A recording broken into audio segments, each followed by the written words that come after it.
अस्सलाम वालेकुम, मैं हूँ अलीना फ़ारूक शेख और ख़बर यह है कि हुकूमत ने 8 मुआविनीन ख़ुसूसी का इजाफ़ा किया है काबीना के अंदर। अब पहले ही काबीना में 34 वज़रा, 7 वज़ीर मुमलिकत, 4 एडवाइज़र्स और अब 8 को मिलाकर 25 स्पेशल असिस्टेंट्स हो गए हैं। इस तरह से कुल काबीना की तादाद 70 अरकान तक पहुँच गई है।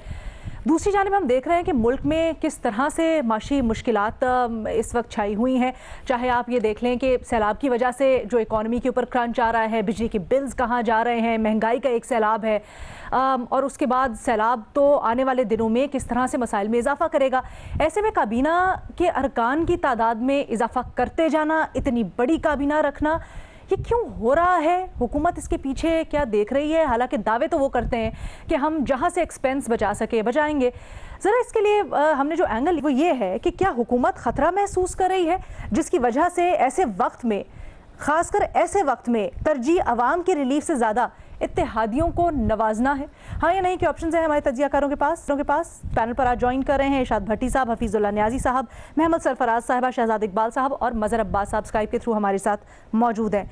शहजाद, आपकी राय सबसे पहले जानना चाहूँगी। जैसे मैंने कहा, दावे तो बिल्कुल बरअक्स हो रहे हैं कि हम जहाँ से पैसा हो सके बचाएंगे, माली मुश्किलात हैं, लेकिन दूसरी तरफ ये देखिए क्या चीज़ें हो रही हैं। काबीना के अरकान हैं कि वो कम होने में नहीं आ रहे हैं, बढ़ते चले जा रहे हैं। जी बहुत शुक्रिया अलीना।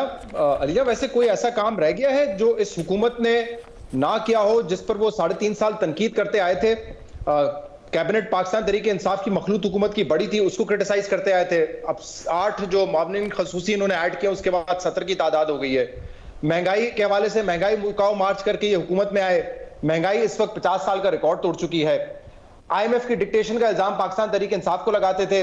IMF की तमाम कंडीशंस इन्होंने मान ली हैं, उसके बाद भी मईशत संभलने का नाम नहीं ले रही। इन्वेस्टर का कॉन्फिडेंस बहाल नहीं हो रहा। तनकीद करते रहे कि डॉलर इतना अप्रिशिएट हो गया, रुपया कमजोर होता रहा। इनके दौर में देख लीजिए, रुपया जो है वो थोड़ी देर के लिए स्ट्रेंथन हुआ और फिर वापस कमजोर होना शुरू हो चुका है। और ये तो सिर्फ माशी साइड के मैं अहवाल बता रहा हूं आपको। अदरवाइज आप देखें, मीडिया पे क्रैकडाउन पे तनकीद करते थे, मीडिया पे क्रैकडाउन है, सहाफियों पे क्रैकडाउन है। उस PTI के दौर में नवाज शरीफ की तकारीर नशर नहीं की जा सकती थी, यहाँ पे इमरान खान की तकरीर नशर करने पे पाबंदी है। तो शायद अरसा कम हुआ है, अरसा अगर ज्यादा इनको भी मिल जाए 3.5-4 साल, तो मुझे लगता है कि सिमत वही है जो तहरीक इंसाफ की थी। और अभी भी हम देख रहे हैं कि कोई डायरेक्शन नजर नहीं आ रहा। और एक बड़ी उम्मीद सी थी कि IMF का प्लान हो जाएगा तो इस्तेकाम आएगा, लेकिन ना इस्तेकाम आ रहा है, ना कॉन्फिडेंस बहाल हो रहा है, और इन एक्शन है, मुकम्मल इन एक्शन नजर आ रहा है इस वक्त। बल्कि ये कह सकती हैं आप कि एक्शन तो ले रहे हैं, लेकिन वो एक्शन ले रहे हैं जिसके और मनफी असरात पड़ेंगे। मतलब क्या जरूरत है, अगर आपने अगले 9-10 महीने भी हुकूमत चलानी है, या चले 1 साल भी आपके पास पड़ा हुआ है, तो आपको 70 महकमों की जरूरत है। ये सारी फजूल बातें हैं कि अखराजात कम करेंगे, किफायतशाही कम करेंगे। एक ही तरीका है फेडरल गवर्नमेंट अपना जो है अखराजात कम कर सकती है, पेंशन वगैरह के अलावा मैं बात कर रहा हूं कि आप अपने महकमों को कम करें। डिपार्टमेंट्स कम होंगे, कम आपको मिनिस्टर्स, एडवाइजर्स, SAPM चाहिए होंगे। आप कह रहे हैं महकमे ऐसे वज़रा हैं जिनके पास महकमे है ही नहीं, लेकिन एडवाइजर्स और इवन वज़रा हैं। जी सुभान अल्लाह, क्योंकि इन्होंने तो डिपार्टमेंट से ज्यादा जो है लोगों को जो है इस वक्त वजारतें दे दी हैं, किसी को SAPM बना दिया है। अभी चंद रोज पहले हुकूमत के लोग तनकीद कर रहे थे, और दुरुस्त तनकीद थी उनकी, कि खैबर पख्तूनख्वा में सैलाब है और वहां पे खैबर पख्तूनख्वा की हुकूमत जो है वो गाड़ियां खरीद रही है। तो जब आप तनकीद कर रहे हैं उनको गाड़ियां खरीदने पे, यहां पे आप SAPM क्यों भर्ती कर रहे हैं? और फिर कहते हैं कि कभी ये कहा जाता है कि देखें ये तो पर्क्स नहीं लेंगे। ये सारी फजूल बातें हैं। अगर पर्क्स नहीं लेंगे, स्टेटस नहीं होगा, तो फिर क्यों बना रहे हैं? क्यों आपको सियासी तौर पे उनको अकोमोडेट करने की जरूरत है? तो मेरे ख्याल से इस वक्त जब फ्लड्स में आपको पैसे की जरूरत है, दुनिया तमाशा देखती है। अभी आप इल्जाम लगाते हैं कि PTI जो है वो मनफी प्रोपागेंडा कर रही है, और बहुत जगह पे किया है PTI ने मनफी प्रोपागेंडा, लेकिन आप क्या जवाब देंगे क्या आप दुनिया को? यही समझते हैं कि शायद हुकूमत भी थोड़ा सा खतरा महसूस कर रही है या घबरा रही है, तो वो अपने जो इत्तेहादी हैं उनको फैसिलिटेट करने के लिए कर रही है? कोई और वजह समझ रहे हैं? नहीं, पीपल्स पार्टी से क्या खतरा? ये जो मावनीन इन्होंने ऐड किए पीपल्स पार्टी के हैं ना मेजॉरिटी इसमें, इनसे क्या खतरा? पीपल्स पार्टी तो कहीं छोड़ के नहीं जा रही है। ये मेरे ख्याल से देखें, ये अभी की बात नहीं है। जब वोट ऑफ नो कॉन्फिडेंस आ रहा था, उस वक्त ये कहा जा रहा था कि आप वोट ऑफ नो कॉन्फिडेंस में कामयाब हो जाएंगे। उसके बाद आपका क्या प्लान है? मईशत कैसे संभालेंगे? इतने सारे इत्तेहादियों को कैसे संभालेंगे? वजह क्या है? नहीं, अकोमोडेट करना है सबको। ओहो, 12-13 पार्टी जब कोलिशन में आप भरेंगे तो ये खतरा नहीं है, बस अकोमोडेट कर रहे हैं। ओके, ये प्रैक्टिकल फॉर्मूला नहीं है। 12-13 पार्टीज हैं, हर पार्टी कहेगी कि मेरी 3 सीटें इंपॉर्टेंट है तुम्हारे लिए, वरना तो तुम्हारी हुकूमत नहीं खड़ी रहेगी। सबको अकोमोडेट करना है, इसीलिए ये तमाशा आप देख रहे हैं। लेकिन अगर अकोमोडेट करना है न्याजी साहब तो रुक जाते, ये 6-8 महीने सैलाब के गुजरने दें, उसके बाद आगे जाके आप अकोमोडेट कर दें, ऐसा नहीं हो सकता क्या? क्या अभी ज़रूरी है कि सबको फैसिलिटेट किया जाए? न्याजी साहब, शहजाद साहब ने बिल्कुल सही कहा है। मुझे तो तकलीफ़ हुई है ये देख के कि हुकूमत जो है वो अभी तक जो है उसे समझ नहीं आती क्या किया जाए। IMF जाना था तो भी वो देवर प्लेइंग टू द गैली कि ये अगर चले गए तो हुकूमत चली जाएगी, अवाम के खिलाफ हो जाएंगे। फिर जाना भी पड़ा और फिर सब कुछ हुआ भी सही। तो आया ये काम अगर 1-2 महीने पहले हो जाता तो हमेशा कारोबार में कहते हैं कि आप अगर जो इन्वेस्टमेंट आज आपको चाहिए होती है 2 करोड़ रुपये और नहीं लगाते तो 6 महीने बाद आपको 4 करोड़ चाहिए होते हैं उस दोबारा उस तरह की इन्वेस्टमेंट के लिए। और जितना टाइम गुजरता जाए वही काम करने के लिए अमाउंट बढ़ती जाती है। ये सिंपल सा फार्मूला है। इमरान खान साहब की हुकूमत को जिन बातों पर तनकीद का निशाना बनाया गया था, एक एक करके ये उसको टोक कर रहे हैं। बताया गया था जी IMF के वक्त में, असद उमर के वक्त में जा नहीं सके और बिल्कुल ज़हन नहीं बना पाए कि इमरान खान साहब खुदकुशी का ऐलान कर चुके थे, तो फिर ये भी नहीं गए। इनका क्या से सीखते क्यों नहीं है? इनका क्या क्यों नहीं रहे? मेरा ख्याल है कि अभी तक ये हुकूमत जो है वो एक अंडर प्रेशर खेल रही है। एक तो उनको फिर ये पता चल गया है कि 1 महीने के बाद शायद उनकी छुट्टी होने वाली है, 1 महीने के अंदर छुट्टी होने वाली है। इस तरह की इत्तला जब आती हैं कि आपकी पॉलिटिकल जो अदम इस्तेकाम है वो 2014 से शुरू हुआ, 2018 में वो मल्टीफोल्ड हो गया। वो आज इतना ज़्यादा है कि मैं तो किसी दिन भी कन्विंस नहीं था। मैं तो हमेशा समझता हूँ कि ये चाहे कुछ कर लें, इसके बाद आप इमरान खान साहब आ जाएं, सारे लोग आ जाए, एस्टेब्लिशमेंट के साथ मिल जाए, सब कुछ मिल जाए। ये मुल्क जिस स्पिन में आया हुआ है और जिस तरीके से नीचे की तरफ गिरावट की तरफ जा रहा है, अल्लाह रहम करे, मेरे मुंह में खाक कि ये उससे नहीं निकल पाएगा, कि हालात बहुत ही मखदूश हैं। ज़ाहिर है वो नहीं बता सकते, ना बताना चाहिए, लेकिन हम हमारे जैसे लोग हैं जो थोड़ी बहुत ऊँच रखते हैं वो जानते हैं इस हालात में जब डॉलर आपके काबू नहीं आ रहा, आपको ये पता ही नहीं चल रहा कि कौन सी डायनामिक फोर्सेज हैं। क्योंकि आप तो एक्सपेक्ट कर रहे थे डॉलर 190 पे आ जाएगा, कुछ आज ये कि डॉलर अब 240 के करीब पहुंचा हुआ है, मज़ीद पता नहीं कहाँ तक जाकर रुकेगा। सारी चीज़ ऑटो पायलट पे है। अब ये टॉपिक ऐसा है कि शहजाद ने बड़े कॉम्प्रिहेंसिव भी उसको जो है बयान किया है, इसमें बंदा वो ऐड कर सकता है। लेकिन सर आपने जो बात की है वो बड़ी मानी खेज है। आप कहते हैं अंडर प्रेशर आए हुए हैं क्योंकि उनको ये पता चला है, यानी ये तो पता है कि महीने में ये तो मैंने कल भी आपको बताया कि रॉबर्ट राफेल के साथ यही तय हुआ है। हाँ। कि इसको हटा देंगे और आपको फरवरी मार्च में इलेक्शन देंगे। ये बस वो ज़्यादा अहम है। आर्मी चीफ की एक्सटेंशन होनी चाहिए, नहीं होनी चाहिए। सारी सियासी जमातें, इमरान खान साहब, मौजूदा हुकूमत एक ही बात को डिस्कस कर रहे थे। ये तो हमारा आपने डिस्कस तो आगे कंटिन्यू करेंगे। तो ये क्या आप इनडायरेक्टली ये भी कहना चाह रहे हैं, फिर भट्टी साहब की तरफ भी यही सवाल लेके जाते हैं कि क्या ले लें आपने छेड़ा कि ये पूरी कोशिश करेंगे कि 1 साल गुजारे, लेकिन ये गेम ऑफ नर्व्स है जिसमें ये हारेंगे, क्योंकि जिन लोगों ने इनको बाहर निकालना है वही लोग हैं जो इनको लाने में जिन्होंने रुकावटें ख़त्म की या मदद की, तो उन्होंने निकालना है। इमरान खान साहब के पास की बात तो है नहीं। अब उनका इत्मीनाद नहीं रहा, जो लाए थे उनका इत्मीनाद नहीं रहा। ये नहीं कोई गेम और ये बता दे बस एक जुमले में। नहीं, इत्मीनाद की बात नहीं है, ये गेम ऑफ चेस है, वो किसी और गेम पे है। मैं तो आपको जनवरी में कहा था कि रिपोर्ट ऑन नो कॉन्फिडेंस आएगी, फिर निगरान हुकूमत 1 साल चलेगी। तो मैं उस वक्त इंतजार में हूँ कि निगरान हुकूमत क्यों नहीं आ रही, क्योंकि मैंने कह दिया था कि निगरान हुकूमत बना के और निगरान हुकूमत ने आर्मी चीफ तय करना है, और फिर जो 5 जजेस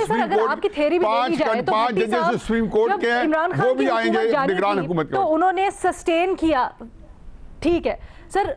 चले न्यायी साहब की थेरी भी ले ले अगर भट्टी साहब, तो जब इमरान खान की हुकूमत उनको पता चला उनके मुताबिक कि जाने वाली है, तो हमने देखा कि उन्होंने जो प्राइसेस बढ़ानी थी वो रोक दी ताकि अवाम उनके हक में ज़रा सेंटिमेंट उनका चला जाए।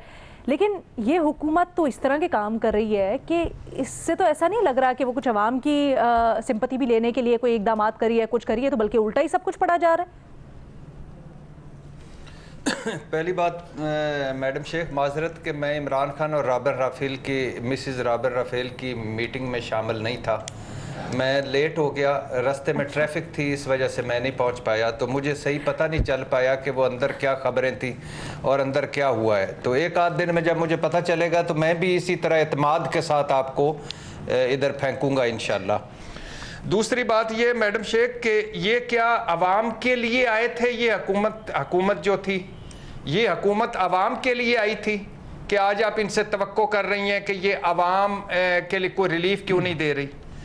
ये नालायकों, नाअहलों और कंफ्यूज लोगों की हुकूमत जो है, तारीख की बदतरीन हुकूमत, तारीख की नाकाम तरीन हुकूमत और मुल्की तारीख की सबसे कंफ्यूज हुकूमत जो है, और दिन दिहाड़े जिस काम के लिए आई थी वो काम कर रही है। काम क्या था? आल बचाओ, माल बचाओ, खाल बचाओ। नैब खत्म हो गया, रमज़ान शुगर मिल रेफरेंस आपको पता था वापस आ गया, किडनी हिल रेफरेंस सलीम मांडवी वाला साहब का वापस आ गया, और आज राजा परवेज़ अशरफ साहब के 6 रेफरेंस उन्होंने वापस कर दिए हैं नैब को। एहतसाब अदालत ने नैब को वापस कर दिए। अच्छा, ये दूसरा क्या था? नैब वो इलेक्शन तरमीम वो कर ली। तीसरा क्या है? नवंबर तकर्री, आर्मी चीफ की तकर्री, वो आप सुन रहे हैं कि किस तरह हलकान हुए जा रहे हैं दोनों धड़े कि मैं कर लूं या मैं कर लूं। तो ये 3 काम थे जिसके लिए ये आए थे। इसमें कोई ऐसी बात नहीं थी कि इन्होंने महंगाई को कंट्रोल करना था, कोई ऐसी बात नहीं थी कि इन्होंने डॉलर को कंट्रोल करना था, कोई ऐसी बात नहीं थी कि मईशत को कंट्रोल या बेहतर करना था, स्टॉक एक्सचेंज को बेहतर करना था या आवाम को रिलीफ देना था। इन्होंने अपने इस आने के बाद वोट को इज्जत दो का जनाजा निकाल दिया। महंगाई, IMF, डॉलर, मीडिया, दहशतगर्द, झूठे मुकदमे, सारा कुछ कर दिया। तो आप समझते हैं जो भट्टी साहब कह रहे हैं कि इनसे उम्मीद लगाना ही गलत है? ये यही करेंगे, अपनों को नवाजने के लिए आए थे और अब नवाजेंगे।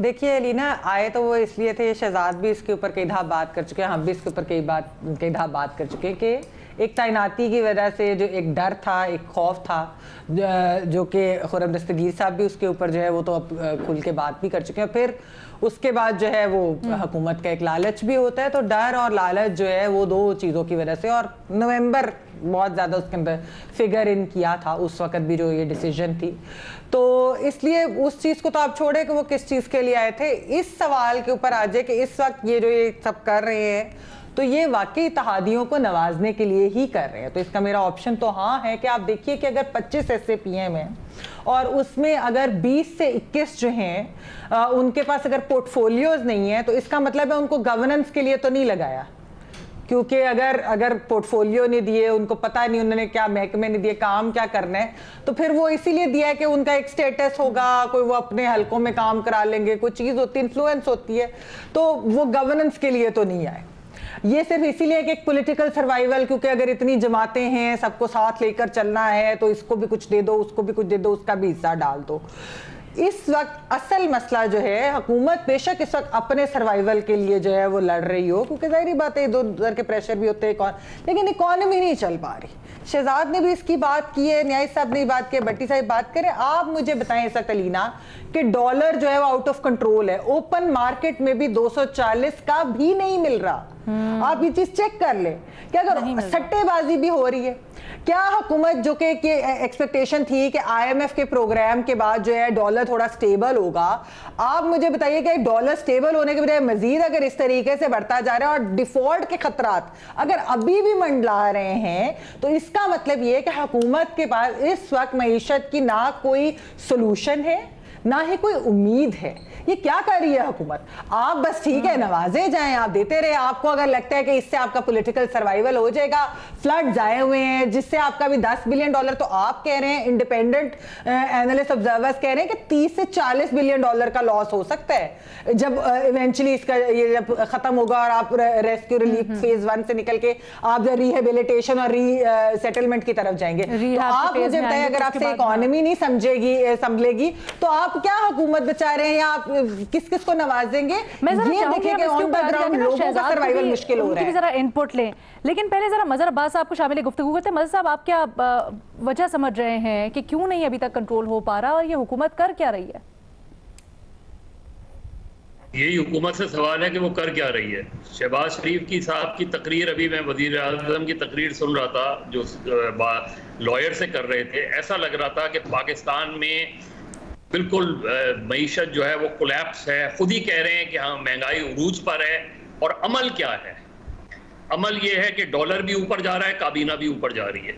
डॉलर भी बढ़ रहा है, काबीना भी बढ़ रही है। और इसको छोड़ें उन 8 स्पेशल असिस्टेंट में और इस पूरी काबीना में किसी एक स्पेशल असिस्टेंट में इतनी इखलाकी जुर्रत नहीं हुई कि वो ये कहे कि इस वक्त हम अफोर्ड नहीं कर सकते। कोई एक इखलाकी तौर पे ना कबूल करे। अच्छा पॉइंट है। लेकिन ना आपने सुना है कभी किसी इन सारे लोगों पे, पॉलिटिशियंस में, कि जी पीपुल्स पार्टी ने, PMLN ने, JUI ने अपने पार्टी फंड से इतने रुपए जो है वो सैलाब ज़दगान को डोनेट कर दिए। ये ऑप्टिक्स जो वजीर आजम साहब पेश करते हैं, ये जब काबीना में इजाफा करते हैं और फिर महंगाई में इजाफा करते हैं और फिर महंगाई का रोना रोते हैं और उसमें कहा जाता है कि हम सब जिम्मेदार हैं। हम सब जिम्मेदार नहीं हैं, आप लोग जिम्मेदार हैं। वो सारे लोग जिम्मेदार हैं जो हुकूमतों में रहे हैं। तो हमें जिम्मेदार ना करार दें। हमें तो मुल्क तो डिफॉल्ट की तरफ जा ही रहा है, आपने हमें भी डिफॉल्ट की तरफ ले गए हैं आप। और डॉलर IMF की किस्त आने के बावजूद डॉलर इसलिए ऊपर जा रहा है कि जो उम्मीद थी कि दुनिया आपको जो है IMF से मायदे के बाद पैसे देगी, वो नहीं दे रही, वो नहीं आ रहा, वो नई रकम यहाँ आ रही, वो ज्यादा से। और फिर रही सही कसर सैलाब ने पूरी कर दी। और सैलाब के बाद भी आपके ऑप्टिक्स क्या हैं? यानी ये सैलाब का रोना रोते हैं आप, और इससे ज्यादा सैलाब में तबाही है। और आप पेश क्या कर रहे हैं? 8 स्पेशल असिस्टेंट। आप अपने अवाम को तोहफा क्या दे रहे हैं? 8 स्पेशल असिस्टेंट। तो अभी 70 हुए हैं, 100 कर रहे हैं। पहले दिन से अदम एतमाद की तहरीक की, इसीलिए मैं जाती तौर पे मुखालिफ था कि आपने एक इंस्टेबिलिटी को और ज्यादा जो है सिचुएशन को खराब कर दिया। करने देते हुकूमत।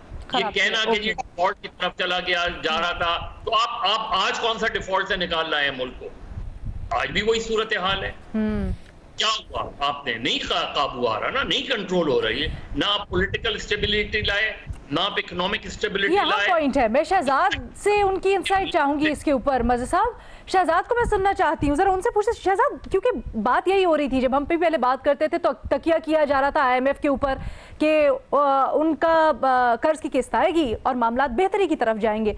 लेकिन एक बार फिर डिफॉल्ट का खतरा, एक बार फिर डॉलर की कीमत को देख लें, वही साइकिल, कोई चीज़ बेहतर नहीं हो। क्यों?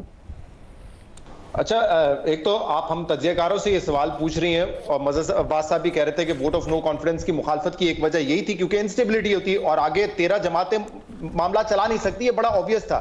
तो हमसे तो आप जान रही हैं, कभी नून लीग के लोगों के साथ बैठे, सड़ पकड़ के बैठे हुए हैं कि पता नहीं हमें क्या सूझी थी ऐसी, मैं वो लफ्ज नहीं इस्तेमाल करूंगा, लेकिन वो ये मतलब आसान सादा लफ्जों में ये कह रहे हैं कि हमारी अकल पे कौन से पर्दे पड़े हुए थे जो हमने हुकूमत ले ली। और वजह वही है, महमद ने आपको बता दी, लालच और खौफ, ये 2 वजूहात थी। अब ये डॉलर जो है, आपने देखा था कि बढ़ रहा था, IMF की एक उम्मीद थी, प्लान हो गया, थोड़ा सा उसमें हमने रिकवरी देखी डॉलर में। लेकिन ये सैलाब तो आप बता रहे हैं ना मिफ्ता इस्माइल साहब, ये सैलाब से पहले ही डॉलर बढ़ना शुरू हो गया था। और उसकी एक बड़ी वजह है, हम अपने रिजर्व्स कैसे बिल्ड करेंगे, हमारे पास कोई इसका प्लान नहीं है। मज़हर साहब ठीक कह रहे हैं, पहले क्या होता था, सऊदी अरब आपको लोन दे देता था, आपको UAE लोन दे देता था, अब सबने मना किया है। अब सबने कहा है $4 बिलियन की इन्वेस्टमेंट करेंगे। आप मुझे बताएं, पिछले 20-22 साल में हमने कौन सी कोई $1 बिलियन की प्राइवेटाइजेशन की है या इन्वेस्टमेंट लेकर आए फॉरेन फंडिंग, फॉरेन ममालिक से? नहीं लेकर आए हम लोग। मुझे लगता है कि हमारे पास, और मैं अल्लाह करे मैं गलत हूं, ये इन्वेस्टमेंट आए, लेकिन मुझे लगता है कि ये हवा में है बात। हमारे पास शायद उतनी कॉम्पिटेंस नहीं है। हम सियासी तनाज़ात का शिकार बना देंगे इस इन्वेस्टमेंट को। जब आप कोई इंस्टीट्यूट प्राइवेटाइज करने जाएंगे, कोई इदारा प्राइवेटाइज करने जाएंगे, हम आपस में लड़े होंगे। और वैसे भी बड़ा एक लेंथी प्रोसेस है, ड्यू डिलिजेंस होनी है, फिर उसके बाद आप बिडिंग के बगैर भी देंगे, फिर शोर मचेगा। तो ये एक लेंथी प्रोसेस है। हम आदी हो चुके हैं कि हमें $2 बिलियन दे दो, $3 बिलियन दे दो। कोई पाकिस्तान में बैरून ममालिक से बड़ी फंडिंग नहीं आई है। लास्ट जो बड़ी ट्रांजेक्शन थी, के इलेक्ट्रिक की हो गई, PTCL की हो गई, इसके बाद हमने क्या किया है? हम शेयर्स बेच देते हैं जो लिस्टेड कंपनीज है। कोई बड़ा इदारा हमने ना प्राइवेटाइज किया है, ना बड़ी इन्वेस्टमेंट पाकिस्तान में आई है। तो मुझे नहीं पता ये मटेरियलाइज कैसे होगी, और अगर ये मटेरियलाइज नहीं होती तो फिर जो डॉलर्स की हमें जरूरत है वो कैसे आएंगे? जब डॉलर नहीं आएंगे तो इंटरबैंक मार्केट में भी डॉलर बढ़ेगा, सट्टे की वजह से वैसे ही ओपन मार्केट में बढ़ा है। और मिफ्ता इस्माइल साहब का मैं इंटरव्यू सुन रहा था शाहजेब खानजादे के साथ 2 दिन पहले, हाथ खड़े कर दिए, वजूहात बता रहे हैं कि ये है।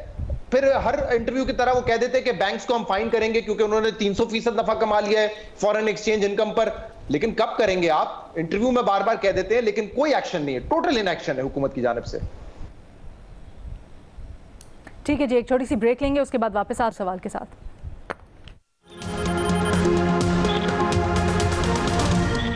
खुशामदीद। हम ब्रेक से पहले मईशत पर बात कर रहे थे और जो अगला हमारा मौजू है वो भी इससे जुड़ा हुआ है, क्योंकि पाकिस्तान की एक बड़ी सियासी जमात तहरीक इंसाफ इंतखाबात का मुतालबा कर रही है और आज भी उसके चेयरमैन इमरान खान ने गुफ्तगू करते हुए वो मुतालबा दोहराया और कॉल भी देने का हुकूमत मुखालिफ ऐलान कर दिया है। इमरान खान कहते हैं कि आर्मी चीफ की मुद्दत में जो तौसी की, मुद्दत मुलाजमत में तौसी की, उन्होंने बात नहीं की थी।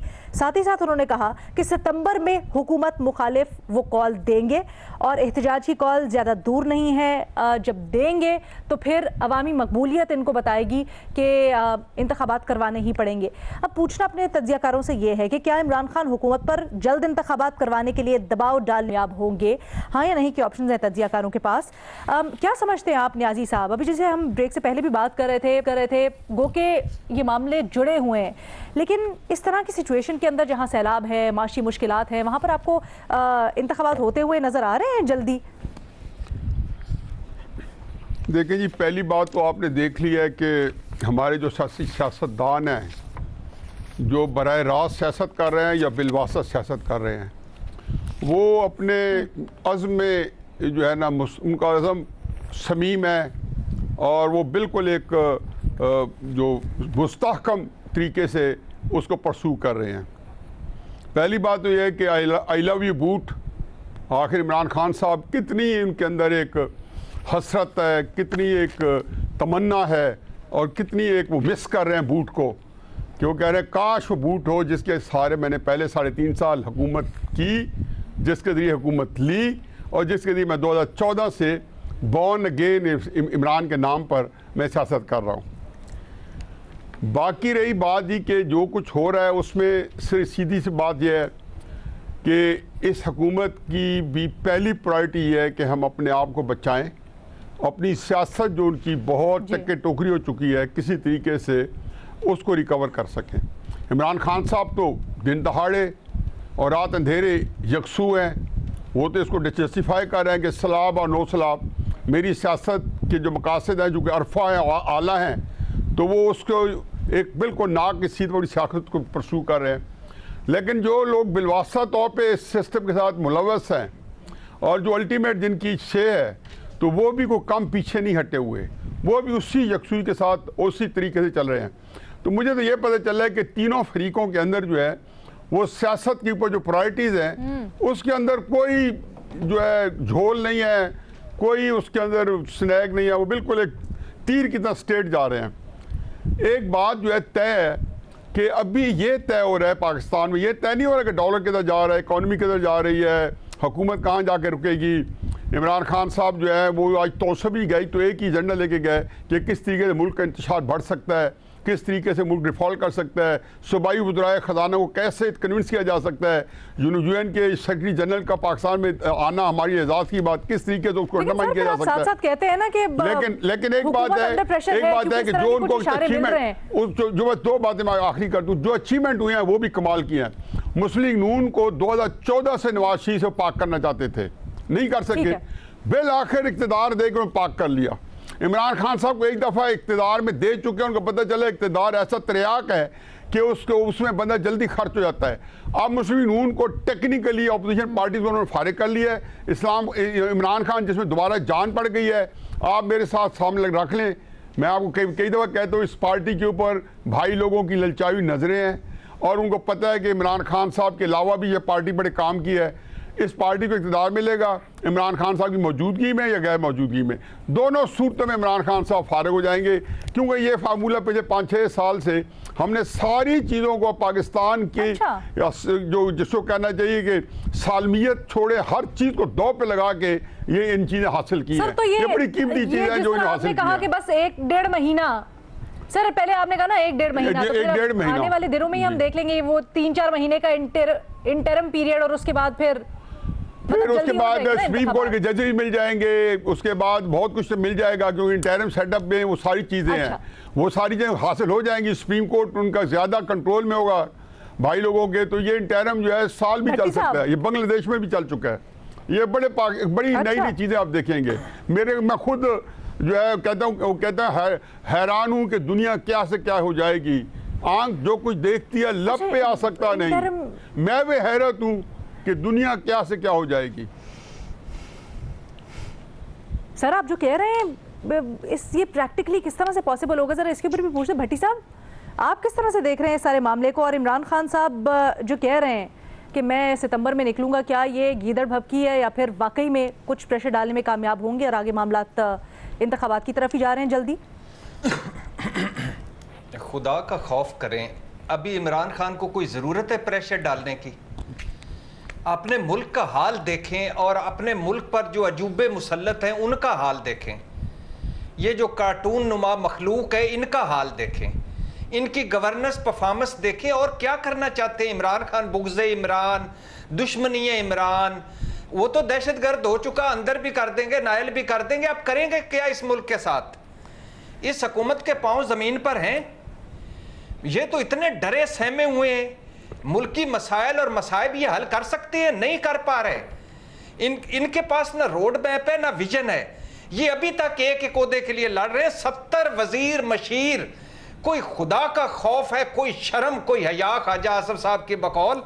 और आज ख्वाजा आसिफ साहब कह रहे थे अवाम साइकिल पर जाएं, पैदल जाएं, पेट्रोल अगर महंगा हो गया है। मुसद्दक मलिक साहब जहर खाने को पैसे नहीं। मिफ्ता इस्माइल मैं एक ट्वीट की मारूं, वो खुदा के लिए वो ट्वीट कब होगा कि हमारी जान छूटेगी? वो किधर गया बाबा इवन फील्ड वाला जो वहां से बैठ के हमें रोज ट्वीट करता था, बाबा इवन फील्ड वाला? और बाबे का एक नायब था जो बड़ी मईशत पे उसकी बड़ी दस्तरस थी, जिनका नाम इसहाक डार था, वो किधर गया? वो कहां है लोग? वोट को इज्जत दो, इन्होंने खुद दफन कर दिया, अपने आप को खुद दफन कर दिया। महंगाई इनसे रुक नहीं पा रही, IMF आउट ऑफ कंट्रोल हो गया, डॉलर, मीडिया, इमरान खान दहशतगर्द। ये कहते थे इमरान खान कश्मीर फरोश है, कभी नाम लिया इन्होंने कश्मीर का? आप देखें सूबों सूबों में गवर्नेंस देते। सिंध में आप रह सकती हैं लाड़काना में मैडम शेख, आप 4 दिन इस लाड़काना डूबे हुए में गटर ज़दा एड ज़दा में रह सकती हैं। किस तरह के इमरान काल देगा सितंबर में तो आ जाएगा नवंबर में, तो भीगा भीगा होगा दिसंबर। कैसे बात करती है? इनको बात करें ना। ये तो भट्टी साहब नहीं, लेकिन देखे ना, बात करें ना सर, जब तक हुकूमत की मुद्दत नहीं पूरी होती तब तक तो वो चलेंगे ना, जो मर्जी जिस तरह की मर्जी सर्कमस्टेंसेस हो जाए। ऐसा नहीं कि जब तक मुद्दत है वो तो या फिर कोई और हल है। उस मुद्दत में हम मर जाएं, उस मुद्दत में हम जहर खा लें, मर जाएं, मुल्क छोड़ दें। नहीं सर, मैं तो आपको सीधे सीधे बात कर रही हूँ ना। ऐसा तो नहीं है ना, ना तो हुकूमत कह रही है कि अब हम हुकूमत नहीं करना चाहते। इमरान खान की भी 5 साल मुद्दत थी ना, इमरान खान साहब की भी 5 साल मुद्दत थी, पूरी कर ली उन्होंने। तो यही मैं आपसे पूछ रही हूँ ना, या तो कोई हटाए इनको, नहीं या फिर इनसे चल नहीं पा रही। आप सवाल कर रही हैं इमरान खान आएगा कि नहीं आएगा? इमरान खान को आने की जरूरत ही नहीं है, ये खुद ही काफी है, ये खुद ही काफी है एक दूसरे के लिए। इमरान खान को आने की जरूरत ही नहीं है। इमरान आएगा, सितंबर आएगा, दिसंबर आएगा, इनका अगला दिन नहीं गुजर पा रहा। ओके भट्टी साहब, हो गया आपका तज्जिया।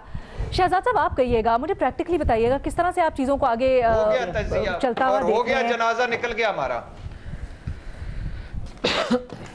भट्टी साहब आप जो कह रहे हैं तजर्बाकार, लायक, हम रेजोनेट कर सकते हैं सर, ठीक है, इमोशनली आपकी बात अपनी जगह बिल्कुल दुरुस्त, शायद हम किसी ना किसी लेवल पर रेजोनेट भी कर सकते हैं, लेकिन हम यहाँ पर ये भी बैठ के देखना चाहिए कि प्रैक्टिकली क्या आगे फीजिबिलिटी निकलती है इन सब चीज़ों की। जैसे शहजाद आपकी तरफ मैं आना चाहूँगी, ब्रेक से पहले हम बात कर रहे थे, आपने बड़ी एक खौफनाक पिक्चर पेंट की, तो सर हल क्या है आगे? क्योंकि जब हम इंतखाबात की बात करते हैं तो वहाँ पर भी हिचेज हैं, ग्लिचेज हैं दरमियान में। न्याजी साहब ने एक सूरत हाल ज़राए के मुताबिक पेश की है। अलीना देखें, इमरान खान का सारा फोकस और इन्हिसार इस वक्त कभी आर्मी चीफ की अपॉइंटमेंट पर है, कभी बूट पर है। माजी में दूसरी पार्टीज होती थी जो इसी तरह फोकस इन्हिसार एस्टैब्लिशमेंट पर रखती थी, दूसरे सियासतदान थे, आज इमरान खान कर रहे हैं। और इसका प्रॉब्लम जो है ना, ये प्रॉब्लम असल में है हमारा सोलर सिस्टम, ये है हमारा प्रॉब्लम। मैं एक्सप्लेन कर देता हूं आपको अलीना। सोलर सिस्टम, जो सोलर सिस्टम है ना शहजाद और हमारा जो सियासी निजाम है उसमें कोई ज्यादा फर्क नहीं है। सोलर सिस्टम क्या है? एक सूरज है, स्टेशनरी है, बड़ा स्टार है, पावर उसके पास है, वो आपको रोशनी भी देता है, आपको एनर्जी भी देता है। और फिर प्लैनेट्स हैं, वो इर्द गिर्द घूमते हैं, वो खुद भी रोटेट करते हैं और सूरज के इर्द गिर्द चक्कर भी लगाते हैं एक ही पाथ पे, और उसको हम कहते हैं ऑर्बिट। तो सूरज हमारी सियासत में एस्टैब्लिशमेंट है जिसके पास ताकत है। सूरज दुनिया को ताकत देता है जो है, मैं ये आपको बता रहा हूं कि जैसे सूरज रोशनी देता है उस तरह हमारी एस्टैब्लिशमेंट सूरज का किरदार अदा करती है। पावर उसके पास है और तमाम जो सैयारे हैं, जो प्लैनेट्स हैं, वो पार्टीज हैं, छोटी बड़ी पार्टीज हैं, वो घूमती रहती हैं सूरज के इर्द गिर्द, एस्टैब्लिशमेंट के इर्द गिर्द। लेकिन देखें, जो सोलर सिस्टम है ना, वो एक निजाम से चलता है कि दुनिया 24 घंटे में रोटेट करेगी, 365 दिन में जो है वो सूरज के इर्द गिर्द चक्कर काटेगी। लेकिन हमारा जो सियासी सोलर सिस्टम है उसमें कोई ना असूल है ना कोई पैटर्न है। ये जो सैयारे हैं, जो सियासी पार्टीज, ये हर तरह घूम रहे होते हैं, कभी सीधा घूमते हैं, कभी उल्टा घूमते हैं, कभी उल्टा लटकते हैं, ये सब कुछ करने के लिए तैयार हो जाते हैं। और जो दूसरा एक फर्क है निजाम में, वो ये है कि सूरज, जो हम कहते हैं पूरा सोलर सिस्टम चलता है कैसे, अल्लाह निजाम चलाता है ना, सैयारे घूमते हैं अपने ऑर्बिट पे, सूरज है, एनर्जी देता है। जो हमारा सियासी निजाम है उसमें जो एस्टैब्लिशमेंट है वही फैसले करती है, वही ताकत का मरकज है, उसी ने निजाम चलाना होता है। अब देखिए, दो तरीके हैं कि आप इस पूरे सिस्टम को बेहतर बना सकते हैं। एक लॉन्ग टर्म है, उसमें हमारी एस्टैब्लिशमेंट ये तय कर ले कि हम ताहयात न्यूट्रल रहेंगे, हम सियासत में मदाखलत नहीं करेंगे। और फिर पॉलिटिकल पार्टीज को यह समझना चाहिए, इमरान खान को समझना चाहिए कि मैं कोई मसले का हल बूट की तरफ नहीं देखूंगा, ये मसला मेरा है, सियासतदानों का है, पार्लियामेंट का है, एग्जीक्यूटिव का है, ये हमने हल करना है। हर पार्टी को यह सोचने की जरूरत है, एस्टैब्लिशमेंट को अपने आप को दूर करने की जरूरत है सियासी मामला से। ये खबरें ना सुने हम इस्लामाबाद में कि सदर हाउस में मीटिंग हो गई किसी दो बड़े लोगों की, फला जगह मीटिंग हो गई, लंदन में कभी मीटिंग हो गई, ये खबरें ना सुने हम। वो अपने आप को ताहयात न्यूट्रल रख लें। ये लॉन्ग टर्म में हो सकता है जब वो अपनी पावर गिवन करने के लिए तैयार हो जाएंगे। शॉर्ट टर्म में हमें क्या करने की जरूरत है? शॉर्ट टर्म, जो आर्मी चीफ की अपॉइंटमेंट का तरीकेकार है उसको आप सिंपल बनाएं, वो सियासत का मरकज ना रहे, वो जमहूरियत का मरकज ना रहे। आप सीनियरिटी के प्रिंसिपल पे ये कर सकते हैं, जैसे आपके चीफ जस्टिस अपॉइंट होते हैं, जो सीनियर मोस्ट है या वो जॉइंट चेयरमैन स्टाफ लग जाएगा, और जो सेकंड मोस्ट है वो चीफ ऑफ आर्मी स्टाफ लग जाएगा। ये असूल बना ले ताकि ये सियासत, इसमें हम सियासत और जलसों में इन चीजों के फैसले ना करें। तो मेरे ख्याल से तो ये इशू है, इमरान खान इसी में फंसे हुए, इस वक्त से निकलने की जरूरत है। इतनी मकबूलियत है इमरान खान की, मैं उनके शदीद नाकिद को सुन रहा होता हूं, वो कहते हैं कि इस वक्त इलेक्शन हो गए तो 2/3 मेजोरिटी कहीं नहीं गई। जब आप 2/3 मेजोरिटी जितने मकबूल है तो फिर आप क्यों बूट की तरफ देखते हैं? क्यों आप ये सारा इन्हिसार इस पे कर रहे हैं कि मैं आऊंगा या मेरी हुकूमत आए तो मैं आर्मी चीफ लगाऊंगा? अगर आप इतने मकबूल हैं, कोई भी आर्मी चीफ हो, आपको क्या फर्क पड़ता है? आप अपना एग्जीक्यूटिव का काम करें, पार्लियामेंट का काम करें, उनको अपना काम करने दें। ठीक है जी, एक छोटी सी ब्रेक लेनी है हमने, ब्रेक के बाद वापस आते हैं। महमल और मज़हर साहब इसके ऊपर क्या, एक ब्रेक के बाद जानिए।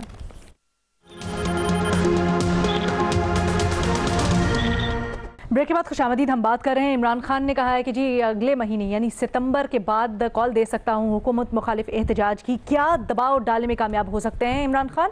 महमल, ब्रेक पे जाने से पहले हम मुख्तलिफ पहलुओं से इस मामले को देख रहे थे, आपकी क्या राय इसके ऊपर है? देखिए अलीना, बात यह है कि उन्होंने हर चीज़ ट्राई कर ली है, और शहजाद ने जिस तरह एक्सप्लेन किया पूरा एक सोलर सिस्टम का, और यहाँ पर हमारे यहाँ वैसे तो दुनिया के अंदर ताकत का सरचश्मा आवाम होती है, लेकिन यहाँ पर जो है एक पावर सेंटर है। और खान साहब ने भी उसकी निशानदेही कर दी। उन्होंने कहा हमारे पास 2 हुकूमतें हैं बूट के बगैर, लेकिन बूट नहीं है, बूट के बगैर काम नहीं हो सकता। उन्होंने उस चीज़ की निशानदेही कर दी है जो यहाँ पर सारी सियासी जमातें जो है ना, वो भी इस चीज़ की निशानदेही कर भी चुकी हैं और उनको एक चीज़ समझ भी आ गई है। ये एक चीज़ मैं शहजाद से, बाकी तो मैं उनकी बातों से एग्री करती, लेकिन एक चीज़ जो उन्होंने कहा कि कोई डायरेक्शन नहीं होती, कभी इस तरह जाती हैं सियासी जमातें, कभी इस तरह जाती नहीं, वो यूं आगे जाती हैं, एग्रेसिव होती हैं, क्योंकि उन्हें पता है थोड़े से हम ये मुजामत करेंगे तो फिर मुफाहमत करने का भी हमें मौका मिलेगा। जब मामलात ख़राब होते हैं मुफाहमत भी कर लेंगे, फिर वो मीटिंग बेशक प्रेसिडेंट हाउस हो, बेशक लंदन के अंदर हो, बेशक जहां मर्जी मीटिंग हो, वो कोई ना कोई लायामल तय होता है, क्योंकि उन्हें ये समझ आ गई है कि बूट के बगैर हुकूमत नहीं मिल सकती, बूट के बगैर हम आगे नहीं चल सकते।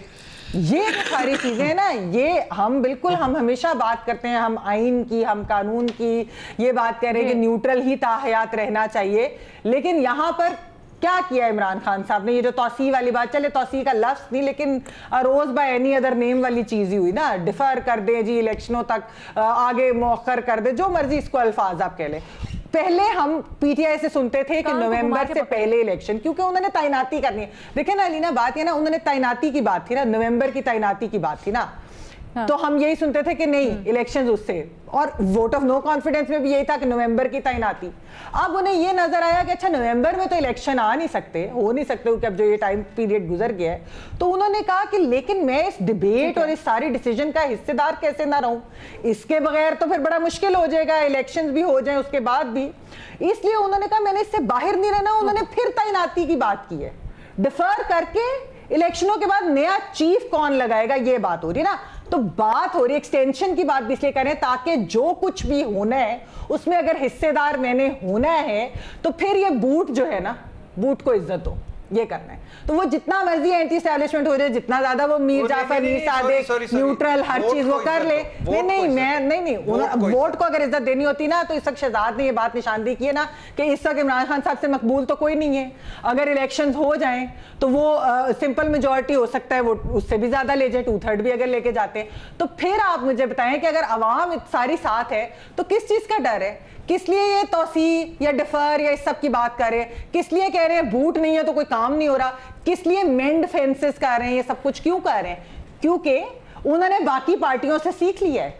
ये बाकी बड़ी जमातें तो सीख चुकी थी, सारे सियासतदान सीख चुके थे। खान साहब ने भी ये देख लिया कि थोड़ा एग्रेशन फिर मुलाकात, थोड़ा एग्रेशन फिर मुलाकात, ताकि सिस्टम का हिस्सा रहे, सिस्टम से बिल्कुल आउट ना हो। इसलिए ये चीज हो रही है। तो इलेक्शन इंतखाबात वो प्रोटेस्ट से ये दबाव डालने में तो कामयाब नहीं होंगे। हाँ, अगर इस सोलर सिस्टम के अंदर जो उन्होंने समझ लिया है, कुछ उनके साथ कुछ मामला तय हो ना हो, इलेक्शनों की गारंटी किसने देनी है, क्या होना है, मामला तय होने, ठीक है, तब आगे बात बढ़ सकती है। लेकिन प्रोटेस्ट दबाव से नहीं, देखिए ये हुकूमत दबाव से नहीं जाएगी, हुकूमत ने जो भी करना है नहीं होगा। नहीं, ये जो इमरान खान जिस बूट को नहीं, लेकिन यही तो सारा मसला है ना, मसला तो सारा यही है। अभी वो बूट सर एक मिनट ना, मसला तो सारा जो आप कह रही हैं वो यही है। मार्च अप्रैल में अभी शहजाद ने भी जो मिसाल दी और फिर हल भी तजवीज किया, उन्होंने कहा सिस्टम तब तक सीधा नहीं हो सकता जब तक आप कोई मैकेनिज्म डेवलप नहीं करेंगे और ये करना बंद नहीं करेंगे, which is understandable as well. Mazhar sahab, देखिए मैं कई दिन से ये प्रपोजल दे रहा हूं कि पॉलिटिशियंस को, हुकूमतों को आर्मी चीफ की तकर्रुरी से अपने आप को दूर कर लेना चाहिए और ये मैकेनिज्म आर्मी को खुद डिसाइड करने देना चाहिए। सीनियरिटी की बुनियाद पर आप कर लें, कोई और क्राइटेरियन तय कर लें। हर 3-4 साल बाद हमारे यहाँ ये डिबेट होती है, ये कंट्रोवर्सी होती है। 2 अपॉइंटमेंट्स पे हमेशा खबरों की जीनत बनती हैं चीज़ें, एक DGISI की और एक आर्मी चीफ की। और क्यों बनती हैं? इसलिए कि हमारे पॉलिटिशियंस को और उनको ये फेयर होता है, और किसी हद तक वो फेयर गलत भी नहीं है कि पार्टियां बनती हैं, पार्टियां टूटती हैं और उसमें इदारों के इन्वॉल्वमेंट नज़र आता है। माजी में हमने देखा, चाहे 2018 का इलेक्शन देख लें, उसके बाद अदम एतमाद सेनेट के चेयरमैन उसके माजी में चले जाएं, एक तारीख है। तो बेहतर यह है कि इस चीज़ से अपने आप को, अब इमरान खान सितंबर में क्यों कॉल देने पर जोर दे रहे हैं? इमरान खान सितंबर में कॉल देने पर 2 वजह हैं। एक ये कि वो चाहते हैं किसी भी तरीके से नवंबर से पहले इलेक्शन हो जाए, तो वो तो होते नजर नहीं आ रहे। दूसरे, गालबन उनका कुछ फियर है, कुछ खौफ है, और वो खौफ अगेन वो इसी वजह से आता है। ये सारी चीजें चाहिए हो लें, पिछले वज़ीर आज़म को उठा के ले लें, ये खौफ क्यों होता है? इसलिए कि एक तासुर है कि हमारी इस्टेब्लिशमेंट न्यूट्रल नहीं रहती। एक तासुर है कि हमारी इस्टेब्लिशमेंट कहीं ना कहीं उसका झुकाव नजर आता है। जब तक ये तासुर खत्म नहीं होगा, जब तक ये चीजें खत्म नहीं होंगी, देखिए अभी शहजाद भी बात कर रहे थे ना, सुप्रीम कोर्ट ने अपना एक मैकेनिज्म बना लिया ना। आज हम सब बैठ के ये बता सकते हैं कि 2025 में, 2026 में, 2027-28 में कौन चीफ जस्टिस ऑफ पाकिस्तान होगा। वहां भी कुछ खराबियां आ रही हैं, क्योंकि जो मेरिट का निज़ाम है कि जिस तरीके से जजेस ऊपर लाए जा रहे हैं, वहां भी ये डिबेट हो रही है। तो मैकेनिज्म तय करें, लेकिन बेहतर ये है कि यही बात होती है कि जी वजीर आज़म, आज आपने जो भी, अभी तो हमें नहीं पता कि चीफ नया आते हैं, वजीर आज़म ना करें इदारे में से। अच्छा, लेकिन हमने इस पूरे इशू को मुतनाज़ा बना दिया सर, हम एक तनाज़ा खड़ा कर दिया। अब इमरान खान उधर जा रहे हैं और वो सर, वैसे टेक्निकली तो मैकेनिज्म है ना, एक लिस्ट आती है सीनियरिटी की बेसिस पे उसमें से वजीर आजम का इस्तेहकाक है और उनके जो भी जिससे वो मुशावरत करना चाहें उसमें से वो किसी को सिलेक्ट कर लेते हैं। So technically isn't that right? मैं सब कुछ ऐड करना चाह रहे हैं। अलीना असल नहीं, उसमें एक चीज एक मिनट न्याजी साहब, जी उसमें मैं मौका देती हूँ, अगर आप लोग प्लीज अपना आर्ग्यूमेंट मुख्तसर रखें तो। जी, माजी में एक वाकयात ऐसे हुए हैं कि जो भी लिस्ट आई है उससे के अलावा भी वजीर आजम कोई बना सकते हैं। ये हमारे यहाँ रहा है, तो एक मैकेनिज्म तय करें। इस मैकेनिज्म में 50 साल में हमें कामयाबी नहीं हुई।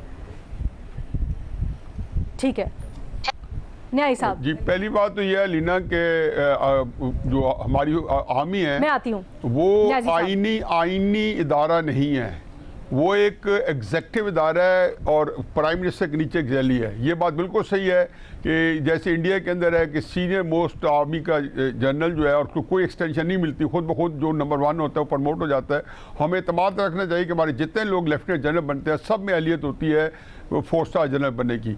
दूसरी बात, इमरान खान साहब जो है ये कह रहे हैं कि सितंबर में कॉल दूंगा, तो मैं ये समझता हूँ गीदड़ भपकियाँ, क्योंकि 25 मई को ज़्यादा दूर नहीं गुजरी थी, या 25 मई को उनकी मकबूलियत जो 2/3 है या 80% है 90% है वो मौजूद थी। पता नहीं वो डबल हो गई, तो मैं कुछ नहीं कह सकता हूँ कि 25 मई से लेके अब तक, और उन्होंने इसको हटाया था।